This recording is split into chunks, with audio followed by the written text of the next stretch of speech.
29일부터 3월 16일까지 47일간 한국에서 밤낮으로 뛰었던 그 기간을 되돌아보면 마치 꿈만 같습니다.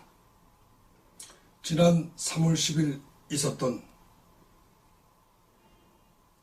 8대 0의 탄핵 인용 결정이 저에게는 지금도 믿어지지 않습니다. 어떻게 이런 판결이 대한민국 최고재판소라는 헌법재판소 법관 8명의 이름으로 나올 수 있는 것일까? 마치 악몽을 꾼 것 같습니다. 그러나 그것이 지금 우리 대한민국의 현실입니다. 이미 세 분의 법치 애국자가 한거 끝에 목숨을 잃었고 박성현 교수님이 구속이 되셨습니다. 그리고 언론은 아무나 붙잡고 물어봅니다. 당신은 헌재 재판에 승복하느냐고. 여러분, 이것은 저희 국민들에게 물어볼 질문이 아닙니다. 승복 여부는 판결을 받은 당사자에게 물어야지 판결 당사자도 아닌 우리 국민에게 왜 무슨 근거로 물어볼 수 있는 것입니까? 저들의 질문은 사실 몰라서 물어보는 게 아닙니다. 우리를 테스트해보려는 것이죠. 만일 우리가 승복한다고 말하면 너희는 우리의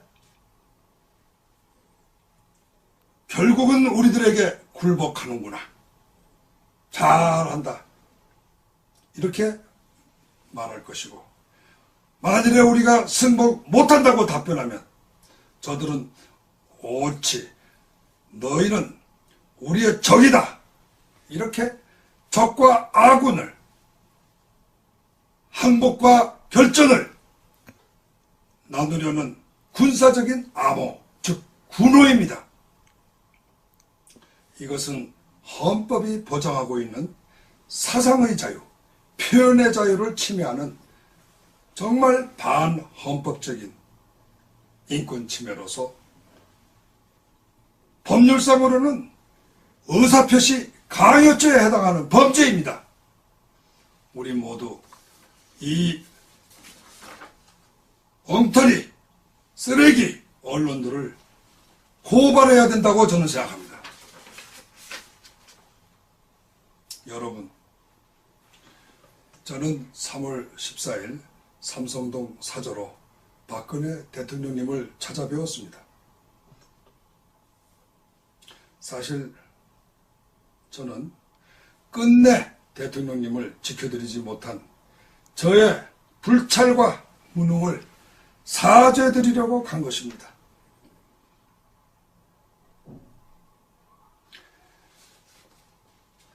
그리고 속으로는 박 대통령께서 정말 너무나 낙담하시어 내가 차마 얼굴을 뵙기가 민망하지 않을까 이렇게 속으로 우려하면서 갔었습니다. 그런데 그날 보인 우리 박근혜 대통령님은 천만 뜻밖에도 환하게 웃으시며 밝은 표정이었습니다. 오히려 저를 보고 너무 많이 애쓰셨다고 감사와 격려의 말씀을 주시는 것이었습니다. 저를 보고 실망하지 말래요. 그래서 저는 그 순간 눈물이 나는 것을 정말 참을 수가 없었습니다.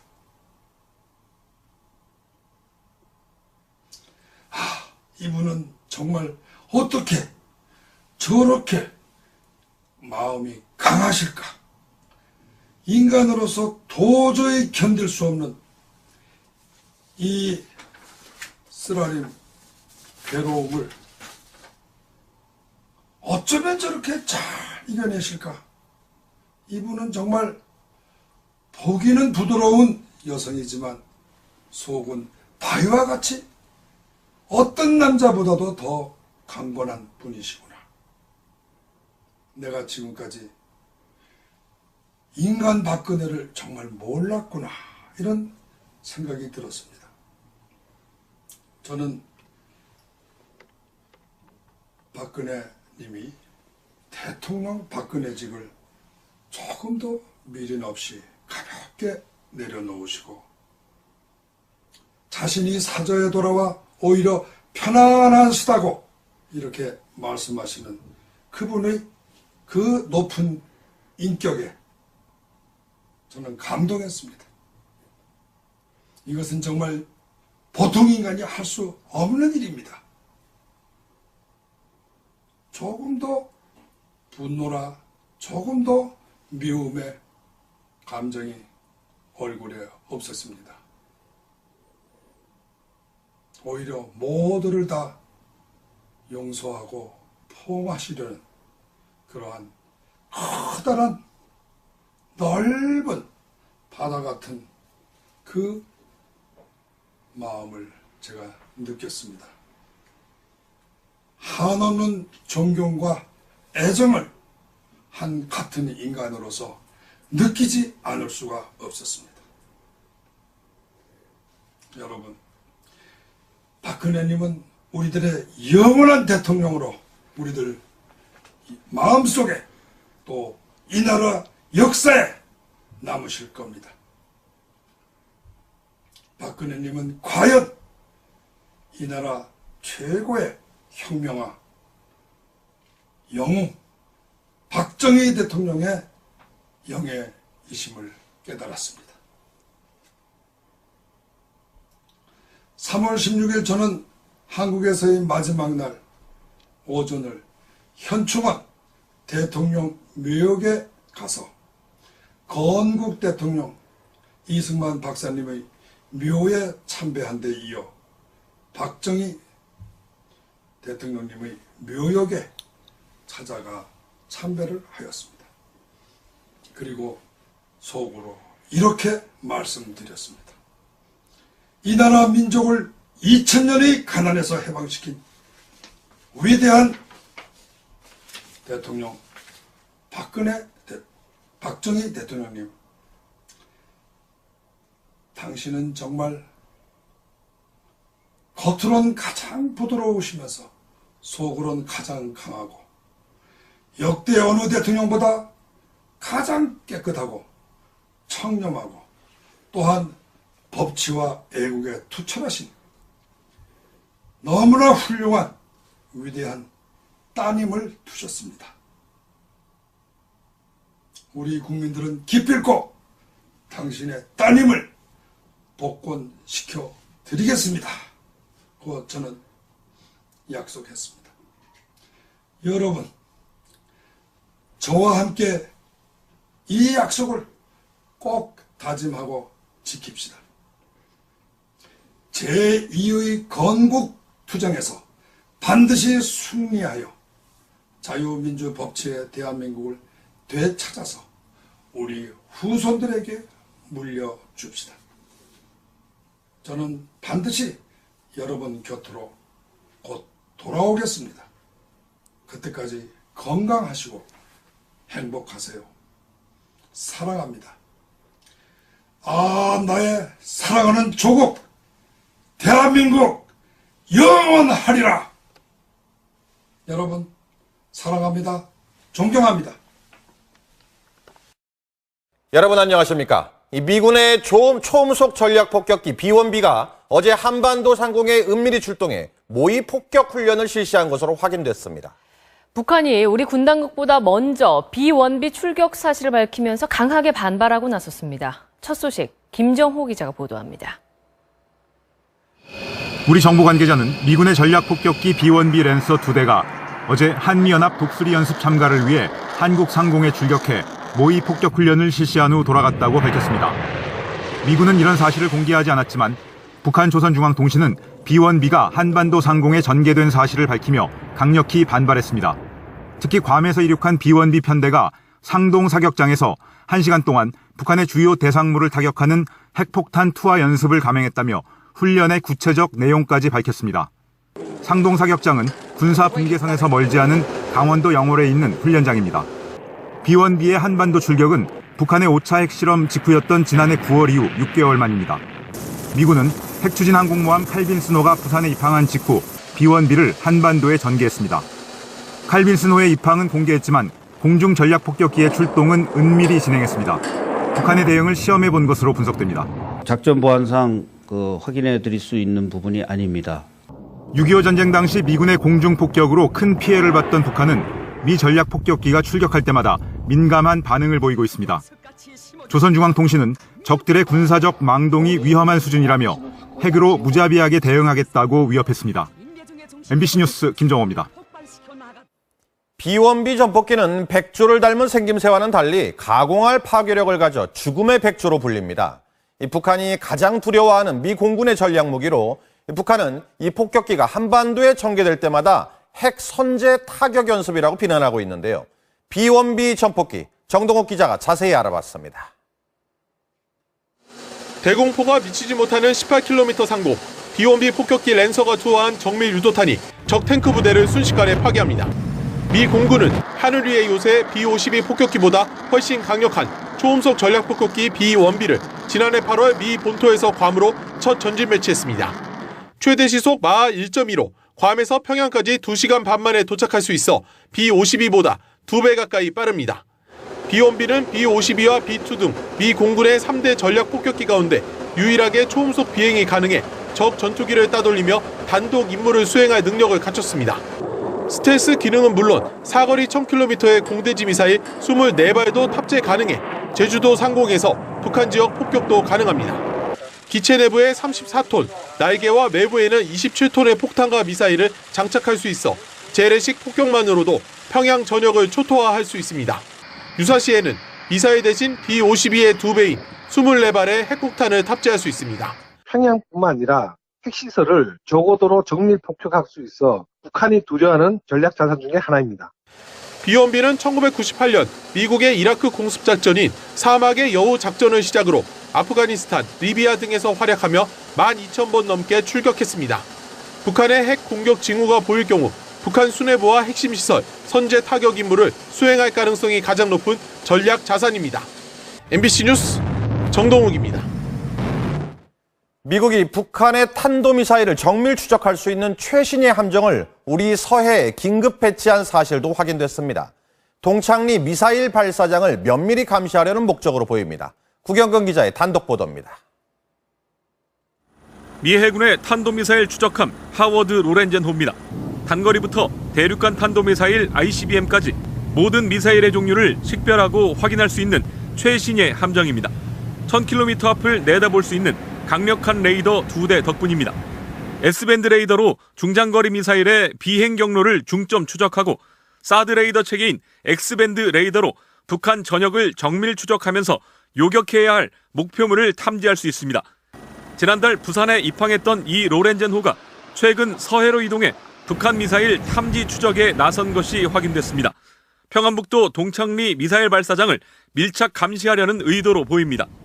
로렌젠호는 중장거리 탄도미사일 감시에 특화된 함정으로서 북한의 대륙간 탄도미사일이나 혹은 장거리 미사일 감시를 담당하고 있는 것으로 보여집니다.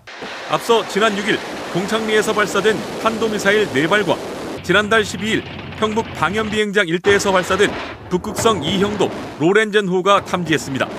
로렌젠호는 지난해 2월 북한이 동창리에서 장거리 미사일 광명성 4호를 발사하겠다고 예고했을 때도 일본 사세보항에서 한반도 해역 인근에 급파된 바 있습니다. MBC 뉴스 구경근입니다. 한미연합훈련이 진행 중인 지금 한반도엔 로렌젠호 외에도 미국의 내로라는 전력들이 총집결하면서 긴장감이 고조되고 있습니다. 이 북한의 추가 도발을 원천 봉쇄하겠다는 의지가 읽히는데요. 자, 조영익 기자. 먼저 미국의 핵추진 항공모함 칼빈 스노가 부산에 들어와 있죠. 네. 떠다니는 군사기지로 불리는 칼빈 스노는 조만간 해상훈련에 다시 돌입할 태세입니다. 미 해군의 주력 전폭기 슈퍼 호넷 등 항공기 70여 대를 탑재하고 있어서 북한으로서는 위협적인 존재일 텐데요. 바다뿐만 아니라 하늘에서도 미군의 핵심 전투기가 곧 훈련에 투입됩니다. 주인공은 지난 1월 일본에 실전 배치됐던 최신의 전투기 F-35B입니다. 스텔스 기능이 있어 적의 방공망도 쉽게 뚫을 수 있고 도발 원점에 대한 신속한 타격도 가능합니다.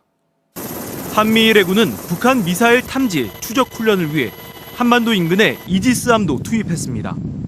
지난 1월 이후 2달 만에 추가 훈련으로 최근 북한의 스커드 미사일 발사에 대한 대응 조치입니다. 다음 달엔 4만토급 보넘 리처드함과 2만토급 그린베이함 등 상륙함 3척이 미 해병을 이끌고 한반도에 투입됩니다. 한미 공군도 맥스 썬더 종합훈련에서 북한의 핵과 미사일 기지를 겨냥해 정밀 타격 연습을 반복할 예정입니다. 이렇게 한반도 주변을 살펴보면 가공할 만한 미군의 무기가 총 집결해 있습니다. 서해에는 미사일 탐지함이 있고요. 동해에는 미사일을 요격할 전력들이 배치됐습니다. 곧 공군을 통한 미사일 투하 능력까지 보강할 예정입니다. 여기에다 일본에는 핵 추진 항공모함이 증원 전력으로 대비하고 있고요. 괌에는 미국의 3대 폭격기가 대기 중입니다. 이러한 미국의 군사적 움직임은 북한에 대한 강력한 경고뿐 아니라 다음 달 워싱턴에서 열릴 미중 정상회담을 앞두고 중국을 향한 압박까지 노린 이중 포석이라는 분석입니다. 네, 조영희 기자 잘 들었습니다. 네, 이런 가운데 내일 방한에 앞서 일본을 방문 중인 틸러슨 미 국무장관은 북한의 위협이 증가하고 있는 만큼 북한에 대한 새로운 접근법이 필요하다고 말했습니다. 이 북한을 비핵화하기 위한 지난 20년간의 대북 정책은 실패라며 한미일 3국 공조를 한층 강조했습니다. 도쿄 전지호 특파원입니다. 기시다 일본 외무상과 회담을 마친 틸러슨 미국 국무장관.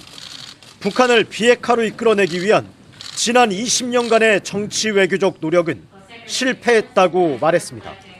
북한이 핵 능력을 강화하고 미사일 도발을 강행하게 만든 기존 방식은 더 이상 안 된다며 목소리를 높였습니다.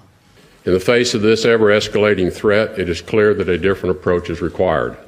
새로운 접근법이 무엇인지 명확한 설명은 없었지만 세컨더리 보이콧을 포함한 한층 강화된 대북 압박책이 나올 거란 분석입니다.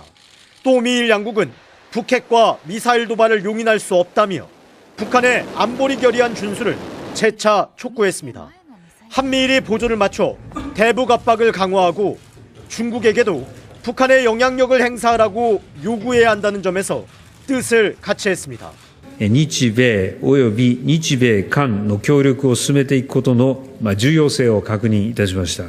1박 2일 일정으로 내일 한국을 찾는 틸러슨 장관의 첫 방문지는 판문점과 비무장지대로 정해졌습니다. 북한 도발 등 영내 안보 상황에 대한 공동의 대응 방안을 모색하는 매우 시적절하고 의미 있는 계기가. 틸러슨 장관은 황교안 대통령 권한대행을 예방하고 한미 외교장관회담에 참석해 한미 동맹 강화를 재확인한 뒤 중국 방문 일정을 이어갑니다. 도쿄에서 MBC 뉴스 전조우입니다.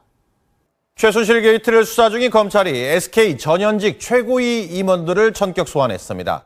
박근혜 전 대통령 소환을 앞두고 기업과 관련된 뇌물수수 혐의를 확인하기 위해서입니다. 홍승욱 기자입니다. 김창근 전 SK 스펙스 추구협의회 의장을 비롯해 SK그룹 전현직 임원 3명이 검찰에 출석했습니다. 김 전 의장은 수감 중이던 최태원 회장을 대신해 SK그룹을 이끌던 중 지난 2015년 7월 박근혜 전 대통령을 단독으로 만났습니다. 이후 최 회장은 광복절 특별 사면으로 출소했고 SK그룹은 미르와 K스포츠 재단에 각각 68억 원과 43억 원을 출연하기도 했습니다. 김 전 의장은 최 회장 사면 발표 후 안종범 전 청와대 수석에게 감사하다는 문자를 보냈습니다. 검찰에 출석한 김 전 의장은 박 전 대통령을 만나 최 회장의 사면을 청탁했냐는 질문에 그랬겠느냐고 반문하며 부인했습니다. SK 측도 당시 총수 부재로 인한 경영 공백의 어려움을 각계에 호소하던 시기로 부정한 청탁은 없었다는 입장을 밝혔습니다. 검찰은 다음 주 박 전 대통령 소환 조사에 앞서 기업들과 관련된 뇌물수수 혐의를 신속히 조사한다는 방침입니다. SK에 이어 롯데와 CJ그룹에 대한 조사가 이어질 가능성도 있습니다. 특검이 적용한 뇌물죄는 불가하다고 보고 앞서 직권남용 등의 혐의를 적용했던 검찰은 기업 관계자들을 불러 뇌물 혐의의 사실관계를 파악한다는 방침입니다. 검찰은 현재로서는 청와대나 박 전 대통령의 삼성동 사저를 압수수색할 필요는 없는 것으로 판단하고 있습니다. MBC 뉴스 홍승욱입니다. 검찰이 박근혜 전 대통령을 소환 조사하고 나면 이제 관심은 구속영장을 청구할지 여부입니다. 이 대기업들의 재단 출연금을 내라고 강요한 혐의로 최순실 씨와 안종범 전 수석이 구속된 마당에 공범으로 지목된 박 전 대통령에 대한 구속 수사도 불가피하다는 의견이 있고요. 그렇지 않다. 도주 우려도 없고 전직 대통령에 대한 예우를 고려한다면 굳이 구속 수사를 해야 하냐는 의견도 있습니다. 검찰은 아직 아무것도 결정된 것이 없다며 신중한 모습입니다. 박윤수 기자입니다. 이창재 법무부 장관 대행은 오늘 국회 현안 질문에서 박근혜 전 대통령에 대한 영장 청구 여부는 검찰이 적절히 판단할 것이라고 답했습니다. 본인의 설명도 듣지 못한 상태에서 그렇게 말씀드릴 단계는 아니고 적절히 판단하리라고 생각하고 있습니다. 국가적 관심이 쏠린 문제인 만큼 검찰도 깊은 고심에 빠져 있습니다. 구속영장 청구 여부는 우선 조사 당일 박 전 대통령의 진술 내용이 변수가 될 것으로 보입니다. 박 전 대통령이 모든 혐의를 부인할 경우 증거 인멸을 이유로 영장을 청구할 가능성이 높습니다. 일각에서는 검찰이 영장 청구를 통해 구속 결정을 법원의 판단에 넘길 것이라는 예측도 나오고 있습니다. 반대로 전직 대통령에 대한 예우 등을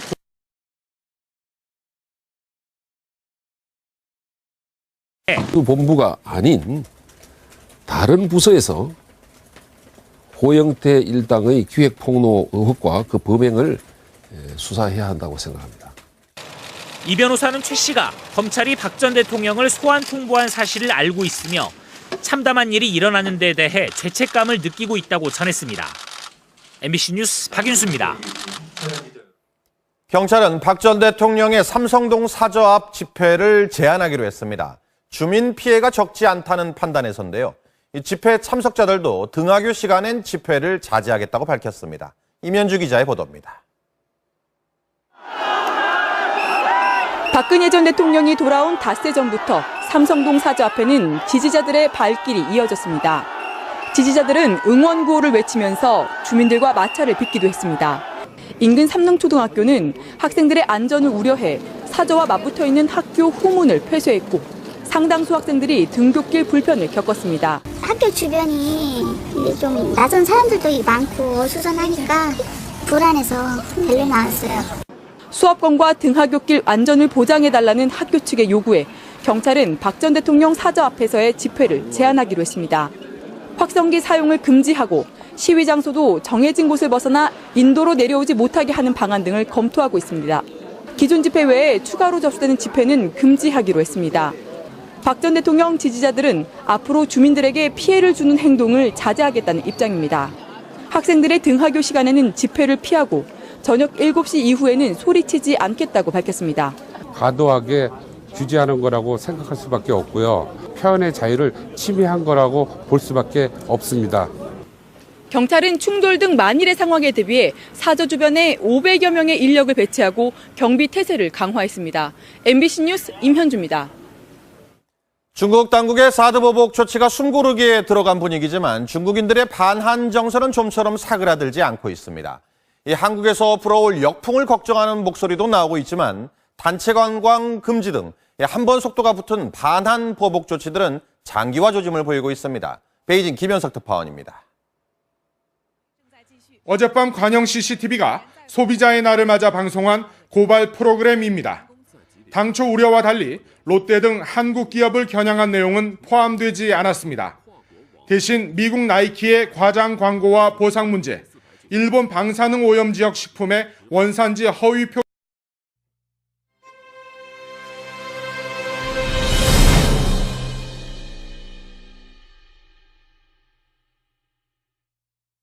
을 포함한 한층 강화된 대북 압박책이 나올 거란 분석입니다. 또 미일 양국은 북핵과 미사일 도발을 용인할 수 없다며 북한의 안보리 결의안 준수를 재차 촉구했습니다. 한미일이 보조를 맞춰 대북 압박을 강화하고 중국에게도 북한의 영향력을 행사하라고 요구해야 한다는 점에서 뜻을 같이 했습니다. 日米及び日米韓の協力を進めていくことの重要性を確認いたしました。 1박 2일 일정으로 내일 한국을 찾는 틸러슨 장관의 첫 방문지는 판문점과 비무장지대로 정해졌습니다.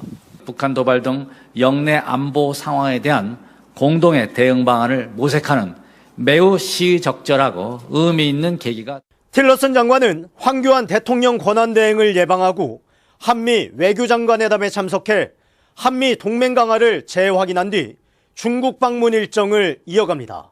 도쿄에서 MBC 뉴스 전조우입니다. 최순실 게이트를 수사 중인 검찰이 SK 전현직 최고위 임원들을 전격 소환했습니다. 박근혜 전 대통령 소환을 앞두고 기업과 관련된 뇌물수수 혐의를 확인하기 위해서입니다. 홍승욱 기자입니다. 김창근 전 SK 스펙스 추구협의회 의장을 비롯해 SK그룹 전현직 임원 3명이 검찰에 출석했습니다. 김 전 의장은 수감 중이던 최태원 회장을 대신해 SK그룹을 이끌던 중 지난 2015년 7월 박근혜 전 대통령을 단독으로 만났습니다. 이후 최 회장은 광복절 특별 사면으로 출소했고 SK그룹은 미르와 K스포츠 재단에 각각 68억 원과 43억 원을 출연하기도 했습니다. 김 전 의장은 최 회장 사면 발표 후 안종범 전 청와대 수석에게 감사하다는 문자를 보냈습니다. 검찰에 출석한 김 전 의장은 박 전 대통령을 만나 최 회장의 사면을 청탁했냐는 질문에 그랬겠느냐고 반문하며 부인했습니다. SK 측도 당시 총수 부재로 인한 경영 공백의 어려움을 각계에 호소하던 시기로 부정한 청탁은 없었다는 입장을 밝혔습니다. 검찰은 다음 주 박 전 대통령 소환 조사에 앞서 기업들과 관련된 뇌물수수 혐의를 신속히 조사한다는 방침입니다. SK에 이어 롯데와 CJ그룹에 대한 조사가 이어질 가능성도 있습니다. 특검이 적용한 뇌물죄는 불가하다고 보고 앞서 직권남용 등의 혐의를 적용했던 검찰은 기업 관계자들을 불러 뇌물 혐의의 사실관계를 파악한다는 방침입니다. 검찰은 현재로서는 청와대나 박 전 대통령의 삼성동 사저를 압수수색할 필요는 없는 것으로 판단하고 있습니다. MBC 뉴스 홍승욱입니다. 검찰이 박근혜 전 대통령을 소환 조사하고 나면 이제 관심은 구속영장을 청구할지 여부입니다. 이 대기업들의 재단 출연금을 대라고 강요한 혐의로 최순실 씨와 안종범 전 수석이 구속된 마당에 공범으로 지목된 박 전 대통령에 대한 구속 수사도 불가피하다는 의견이 있고요. 그렇지 않다. 도주 우려도 없고 전직 대통령에 대한 예우를 고려한다면 굳이 구속 수사를 해야 하냐는 의견도 있습니다. 검찰은 아직 아무것도 결정된 것이 없다며 신중한 모습입니다. 박윤수 기자입니다.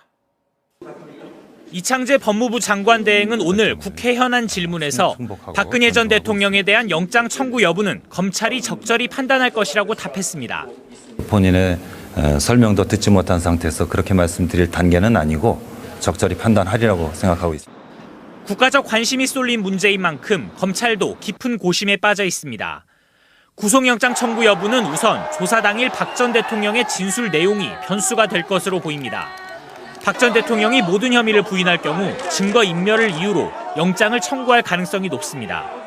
일각에서는 검찰이 영장 청구를 통해 구속 결정을 법원의 판단에 넘길 것이라는 예측도 나오고 있습니다. 반대로 전직 대통령에 대한 예우 등을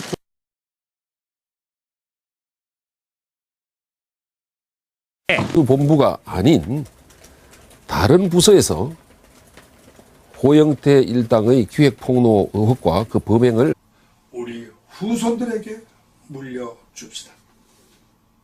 저는 반드시 여러분 곁으로 곧 돌아오겠습니다. 그때까지 건강하시고 행복하세요. 사랑합니다. 나의 사랑하는 조국 대한민국 영원하리라. 여러분 사랑합니다. 존경합니다. 여러분 안녕하십니까? 이 미군의 초음속 전략 폭격기 B-1B가 어제 한반도 상공에 은밀히 출동해 모의 폭격 훈련을 실시한 것으로 확인됐습니다. 북한이 우리 군 당국보다 먼저 B-1B 출격 사실을 밝히면서 강하게 반발하고 나섰습니다. 첫 소식 김정호 기자가 보도합니다. 우리 정부 관계자는 미군의 전략 폭격기 B-1B 랜서 2대가 어제 한미연합 독수리 연습 참가를 위해 한국 상공에 출격해 모의 폭격 훈련을 실시한 후 돌아갔다고 밝혔습니다. 미군은 이런 사실을 공개하지 않았지만 북한 조선중앙통신은 B-1B가 한반도 상공에 전개된 사실을 밝히며 강력히 반발했습니다. 특히 괌에서 이륙한 B-1B 편대가 상동 사격장에서 1시간 동안 북한의 주요 대상물을 타격하는 핵폭탄 투하 연습을 감행했다며 훈련의 구체적 내용까지 밝혔습니다. 상동 사격장은 군사 분계선에서 멀지 않은 강원도 영월에 있는 훈련장입니다. B-1B의 한반도 출격은 북한의 5차 핵실험 직후였던 지난해 9월 이후 6개월 만입니다. 미군은 핵추진 항공모함 칼빈 스노가 부산에 입항한 직후 B-1B를 한반도에 전개했습니다. 칼빈 스노의 입항은 공개했지만 공중 전략 폭격기의 출동은 은밀히 진행했습니다. 북한의 대응을 시험해 본 것으로 분석됩니다. 작전 보안상 확인해 드릴 수 있는 부분이 아닙니다.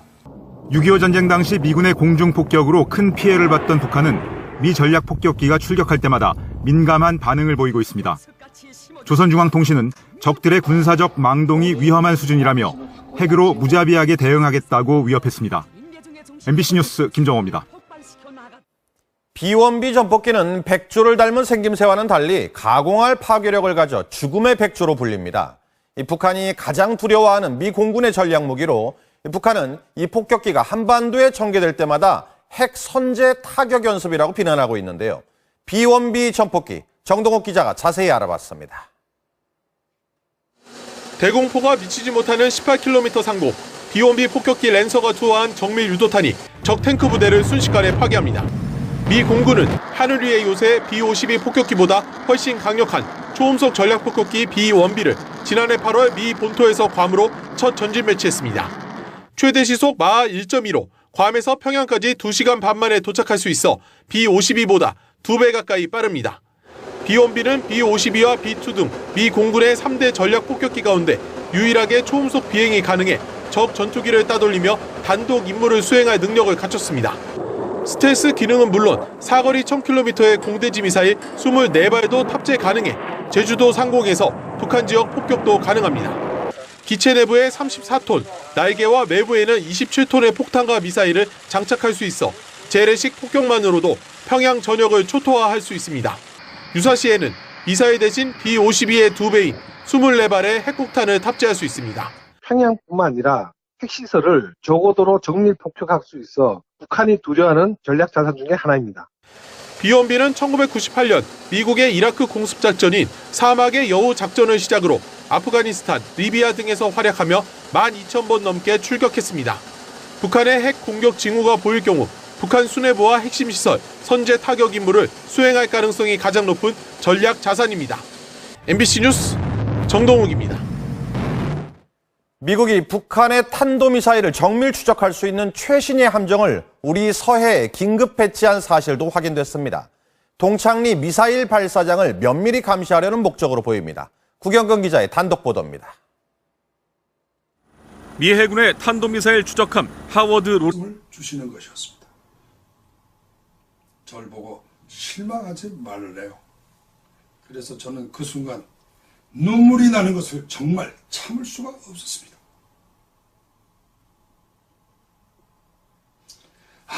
이분은 정말 어떻게 저렇게 마음이 강하실까? 인간으로서 도저히 견딜 수 없는 이 쓰라린 괴로움을 어쩌면 저렇게 잘 이겨내실까? 이분은 정말 보기는 부드러운 여성이지만 속은 바위와 같이 어떤 남자보다도 더 강건한 분이시구나.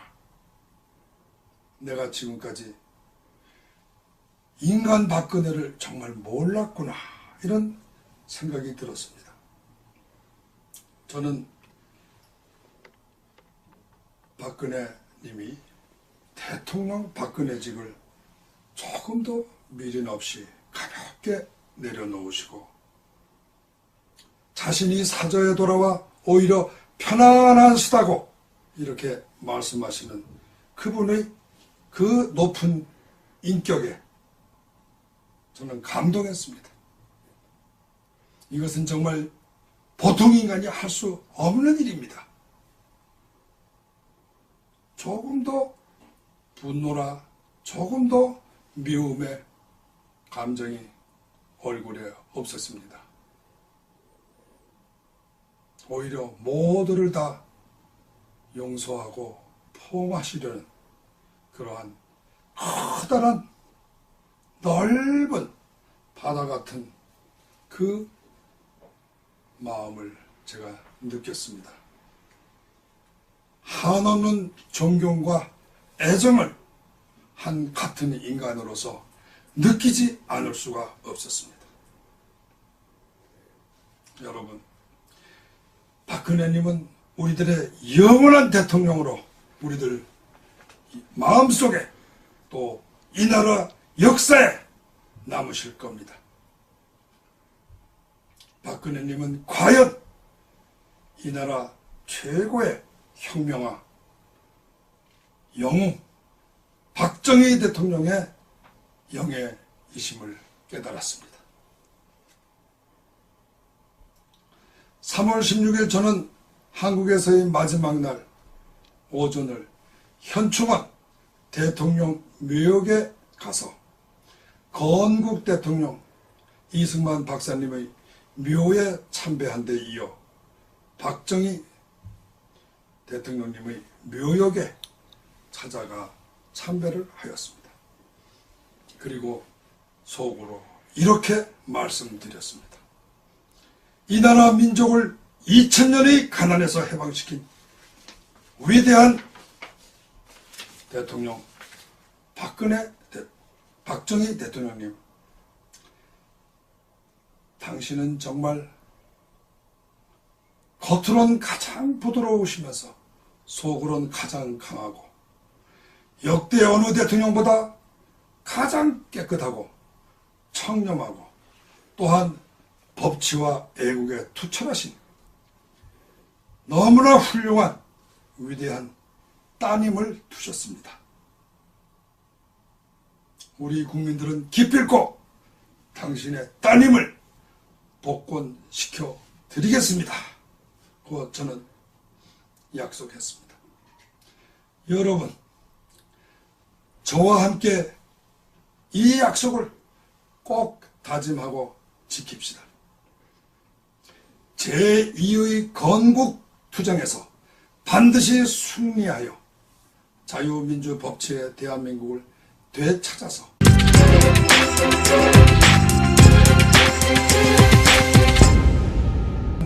1월 29일부터 3월 16일까지 47일간 한국에서 밤낮으로 뛰었던 그 기간을 되돌아보면 마치 꿈만 같습니다. 지난 3월 10일 있었던 8대0의 탄핵인용 결정이 저에게는 지금도 믿어지지 않습니다. 어떻게 이런 판결이 대한민국 최고재판소라는 헌법재판소 법관 8명의 이름으로 나올 수 있는 것일까? 마치 악몽을 꾼 것 같습니다. 그러나 그것이 지금 우리 대한민국의 현실입니다. 이미 3분의 법치 애국자가 한거 끝에 목숨을 잃었고 박성현 교수님이 구속이 되셨습니다. 그리고 언론은 아무나 붙잡고 물어봅니다. 당신은 헌재 재판에 승복하느냐고. 여러분, 이것은 저희 국민들에게 물어볼 질문이 아닙니다. 승복 여부는 판결을 받은 당사자에게 물어야지 판결 당사자도 아닌 우리 국민에게 왜 무슨 근거로 물어볼 수 있는 것입니까? 저들의 질문은 사실 몰라서 물어보는 게 아닙니다. 우리를 테스트해보려는 것이죠. 만일 우리가 승복한다고 말하면 너희는 우리의 결국은 우리들에게 굴복하는구나. 잘한다. 이렇게 말할 것이고, 만일에 우리가 승복 못한다고 답변하면 저들은 옳지, 너희는 우리의 적이다. 이렇게 적과 아군을, 항복과 결전을 나누려는 군사적인 암호, 즉 군호입니다. 이것은 헌법이 보장하고 있는 사상의 자유, 표현의 자유를 침해하는 정말 반헌법적인 인권 침해로서 법률상으로는 의사표시 강요죄에 해당하는 범죄입니다. 우리 모두 이 엉터리, 쓰레기 언론들을 고발해야 된다고 저는 생각합니다. 여러분, 저는 3월 14일 삼성동 사저로 박근혜 대통령님을 찾아뵈었습니다. 사실 저는 끝내 대통령님을 지켜드리지 못한 저의 불찰과 무능을 사죄드리려고 간 것입니다.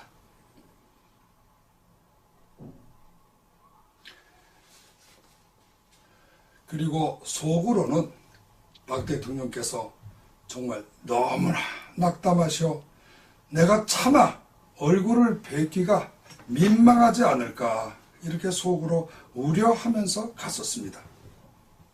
그런데 그날 보인 우리 박근혜 대통령님은 천만 뜻밖에도 환하게 웃으시며 밝은 표정이었습니다.